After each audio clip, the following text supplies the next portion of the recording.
අමුණු ගණන් මුතු මැණික් පුදන්නේ පිරුණු සඳක් සේ සිසිලාස දෙන්නේ සාදු සාදු මහා සෑය වදින්නේ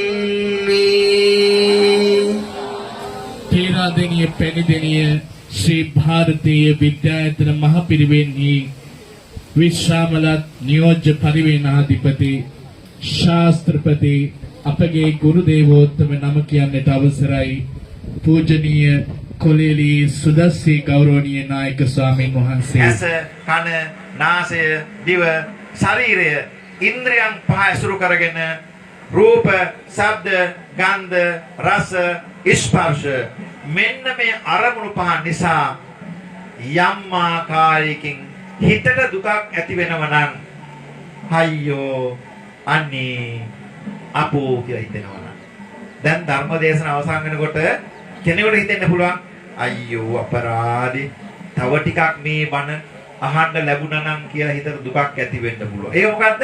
සෝකයි. තව කෙනෙකුට හිතෙන්න පුළුවන් අම්මෝ යාන්තම් ඇති ඉවර වුණා. හිටියා පස්ස පැත්තට ඉඳනකම් වාඩිලා හිටියා කොයි වෙලේ ඉවර වෙයිද මන්දා මේක. දැන් පැය ගාණක් කියවනවා අපිට තේරෙන්නේ නැහැ. උන්වහන්සේට තේරුණාද අපි දන්නේ නැහැ. මොකද්ද මේ සිතේ පසුබැසීම? ශෝක. ටික වෙලාවක් උඩ එහෙනම් මේ ශෝකය නෙමෙයි බුදුරජාන් වහන්සේ අරමුණු කළේ චතුරාර්ය සත්‍ය දකින්න. මේ දුක ගැන කියන්නේ දුක්ඛ සත්‍ය. තාමත් දුක්ඛ සත්‍ය අපි මේ ඉන්නේ. එතකොට සත්‍යම දුක තමයි ගතේ තිතේ නිසින්නේ ජාගරතේ. මේ ඉරියව් හතරදිම කය පිළිබඳව ගත්තොත්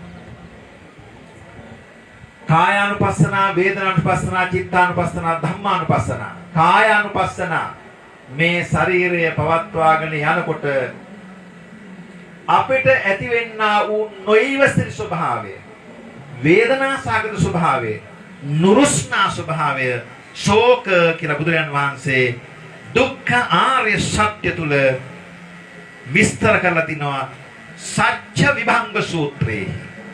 සත්‍ය විභංග සූත්‍රයේ ඉන්නන්නේ පුරා හෝරා දෙකමාරකට අධික කාලයක් උතුම් සත්‍ය විභංග සූත්‍රයෙන් සද්ධර්ම දේශනාව අවසන් කළ අපේ ගෞරවනීය ස්වාමීන් වහන්සේට ධර්ම